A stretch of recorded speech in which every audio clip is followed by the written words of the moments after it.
Hello हाँ Pampers तोहर की तोहर बउआ के एम साइज। अच्छा ठीक।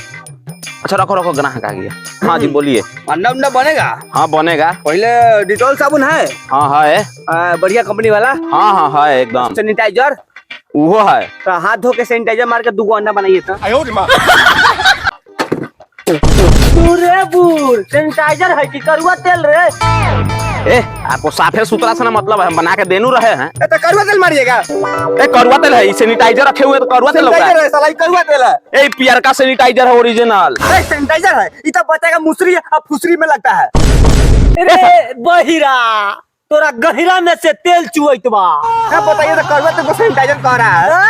रुको रुको हम डिटॉल से धोते हैं। चला तो नहीं मानेगा इसे।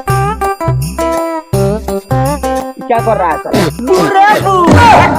पागल है करे? हमको पागल समझा है? साला अंडा खाने आया तो साला थूक मिला के बनाएगा। हम कैसे बना रहा है तुमको फरेसे से ना मतलब है। हमरा ना चाहिए अंडा तो हंकार पर पड़ अंडा। देखिए गंदा गंदा बात नहीं बताइए, दुकानदार है तो दुकानदार समझिए। दुकानदार है तो तू साला थूक बना के अंडा बनाएगा। ए कैसे बना रहा है तुमको फरेसे से ना मतलब है। फ्रेश है अल्लाह पागल है, बना जल्दी। काची का अंडा है इतना छोटा छोटा है? काठी का अंडा है, रसियन का अंडा है। रसियन अंडा भी देने लगा? तो तोरा नहीं पता है कुछो कथी कथी नहीं देता है। साला अभी तक हम चाय पिए थे, अंडो खाइए लेंगे। बनाओ जल्दी। चाय पिया तो डाल लेना कप से। डाल दिए सब तेल दिए हैं। आप कटोरा में डाल के दीजिएगा।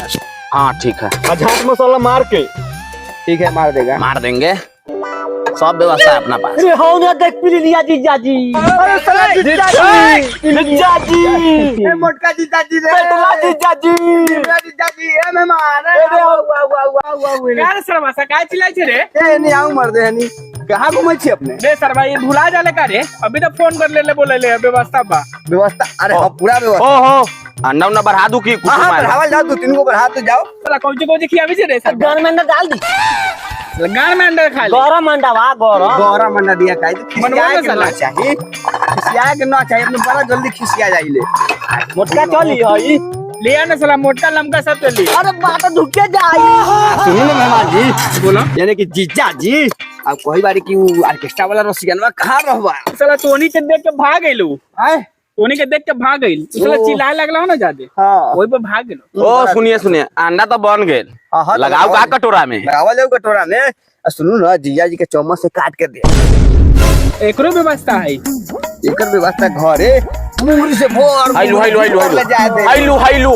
गान में ठूसू। जीजा जी देखो ये रसियन के अंडा। साला कौन अंडा रे? रसियन के। रसियन आगे से अंडा दे ले भाई। आई रसियन का अंडा इसे खाइल जाला। हाइलू लो खा तू खा। लीलू नीमन से लीलू। इस सरवा के देख कुछ। अते का एडवांस वा। हम ना खाइबे अंडा। काहे न खइबे? गार में अंडा निकले लागी तोरा। वो बनावे के बाकी मेहमान जी के इतना बेइज्जती करेगा? बेइज्जती होता ए मेहमान जी छोड़ो की बड़ाई होता। छोड़ो रह दू। चलू घरे खस्सी के मीट बनल बा। आई देखो बेइज्जती कर देला की हम ना देली। ए जाय दू। ए सुने ने पहिला बोहनी बा गार फाड़ देम।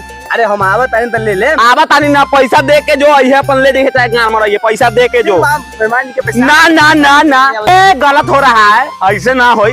पहिला बोहनी बा पैसा दे के जा। साला कैसे दुकानदार पे आ गया कि तुम्हारा इज्जत भी नहीं कर रहा। साला तू पागल है, बेइज्जती करवा रहा है। हमारे घर से तुमको पैसा दे रहा है, काहे इतना अलग होता है रे? ना हम पागल है। बर्दाश्त कर पैसा दे रे। ए हम पागल है यार। ए गलत हो रहा है, जाओ इसको नहीं जाने देंगे हम। हमरा नहीं जाएगा तो नहीं जाएगा, पैसा दो। अंडा बनवाओ। हीरो बंदा है, हीरो बंदा है, हीरो बंदा है।